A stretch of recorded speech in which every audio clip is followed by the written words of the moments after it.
நடிகை அபர்ணா தாஸ் பீஸ்ட் படத்தின் மூலம் நடிகையாக அறிமுகமானார். அந்த படத்தில் அவருக்கு சவாலான கதாபாத்திரம் அமைந்திருந்தது.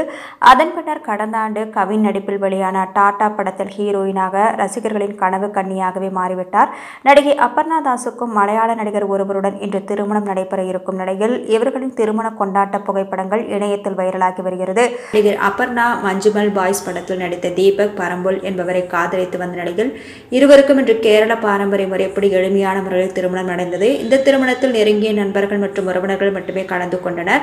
அபர்ணா தாஸ் நடித்த இரண்டாவது படமான மனோகரம் படத்தில் நடித்த போது தன்னுடன் இணைந்து நடித்த தீபக் பரம்புல்லை காதலித்த நிலையில் பெற்றோரிடம் காதலை சொல்லி இருவரும் திருமணத்திற்கு சம்மதம் வாங்கிய நிலையில் தற்போது அவரையே திருமணம் செய்து கொண்டார். இவர்களின் திருமண போட்டோக்கள் இணையத்தில் வைரலாகி வரும் நிலையில் பலரும் இந்த ஜோடிக்கு வாழ்த்துக்களை தெரிவித்து வருகின்றனர்.